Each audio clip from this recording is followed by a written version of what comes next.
Hey guys, Dynasty Warrior 6 here again with another Game Finds video. I got a couple deals here. One from one friend, two from two friends. Two from two friends. One was a Craigslist deal and one was Kyle at work. We'll start with Kyle's at work. That way we get that one out of the way, then we'll go to the Craigslist deal. So altogether I'm going to be spending for Kyle's deal is $225. Now these are really good games. They're all GameCube games and most of them are complete save like 2. So there's like $100 for the games. First one is or $100 currently, $225 later. First one is Super Monkey Ball 2 on GameCube. That's complete. Super Mario Strikers, complete. Metroid Prime, complete. Super Smash Bros. Melee, complete. Mario Party 6, complete. Legend of Zelda Wind Waker, complete.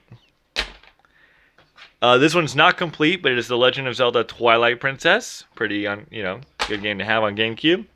And 2 copies. One is not complete, but one is of the promotional collector's edition of the Legend of Zelda collector's edition, but promotional disc. So one is complete, one is not, but it's still pretty cool to get 2 of these. So Kyle's deal was $225. I've given him $100 so far. He's letting me make payments, which is really cool.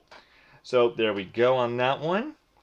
Next up, we'll do the game case from one game I bought recently. I saw it at a store, at Goodwill, for like 30 cents, 40 cents. A game case. It didn't have the game in it, but it was just the case. And I thought, maybe I'll get the game. Maybe I'll find the disc. Who knows? G Darius for PlayStation 1. Black Label. It's just the case, though, no disc or nothing. Oh, man, there we go. Right there. So hopefully I get the disc eventually. If anyone's got it up for trade or, if they have the disc, great. If not, it's cool. I'll probably find it eventually. So there we go on that one.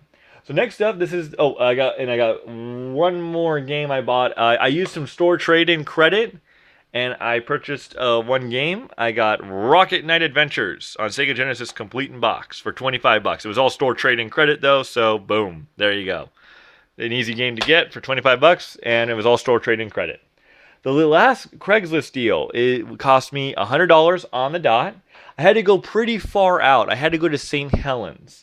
St. Helens, Oregon. There's St. Helens, Washington, where Mount St. Helens is, and then there's St. Helens, Oregon, which is a city in Oregon.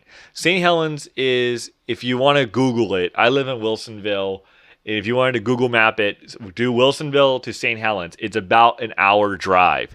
Usually this guy and I usually meet in Portland, which is more of a halfway point between us, but this was the only way to do it. So he offered a really good deal if I drove out to him today.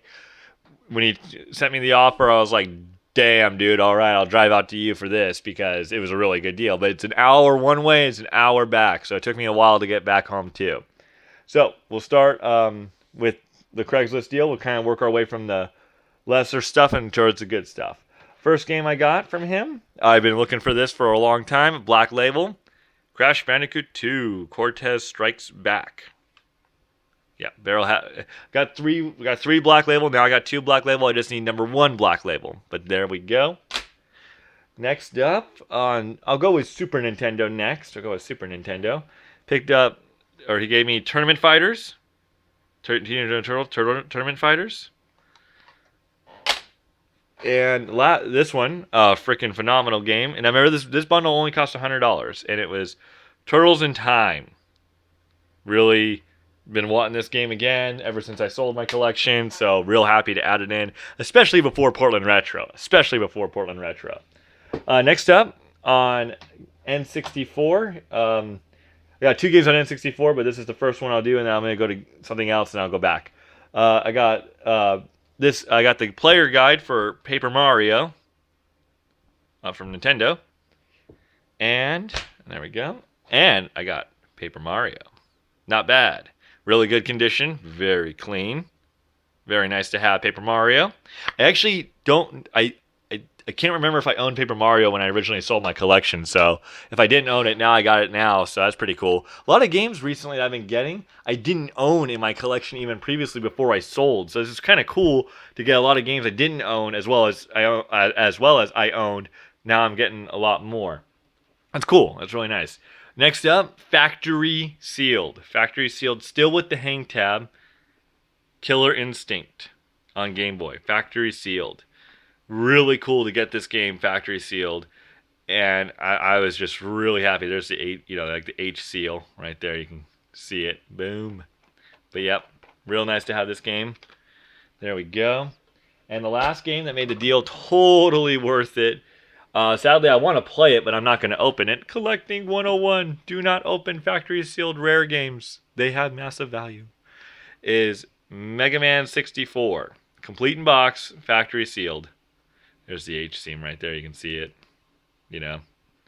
So, yeah, it's. I was very, very happy getting this game factory sealed. It's one of those games. Like, I want to play this on N64. I never played it on N64. I always have played Mega Man 64, which is AKA Mega Man Legends on PS1. For those who don't know, but Mega Man Legends on N64. I never played it, and I heard it's actually pretty good. Want to try it? Not going to open it. Have to buy another copy eventually, but really cool to have this factory sealed Mega Man 64.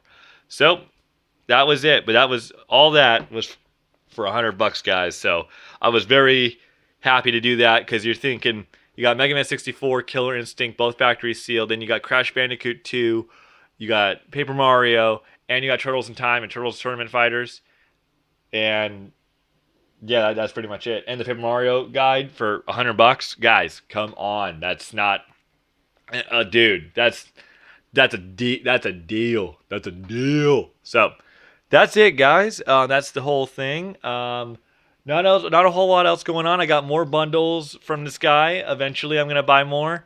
I don't know when I'll be getting more from him. I gotta see how my finances kind of play out towards the middle or end of the month. I might get a big thing from him at the end of the month, or I might be able to finagle it to where I can buy in the middle of the month and in the end of the month and kind of finish him off. Because once I buy basically everything from him, then I can after that I can move on to the next guy, and that will be pretty much that, unless he gets more games, and I'll probably be buying more from him. I don't know.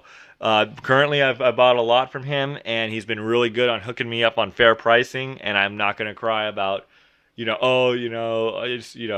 retro collecting's exploded over these years. When I first started to now, it's gotten harder. The deals are harder to get. Finding games are harder to do. I go to garage sales and I walk around and I like, hey, do you have any video games? And I'm starting early, guys. I'm waking up, this is like weekend times. I'm waking up at like 6, 7 in the morning, getting at garage sales at 8 a.m. No, we sold. They already sold. Or no, a guy emailed me on Craigslist. I already sold the games to him, and then I had the garage sale afterwards. Seriously. So, but that's it, guys. So, I appreciate you guys tuning in. I will hopefully have another video here eventually. I'm not sure when, but I will definitely see you guys later.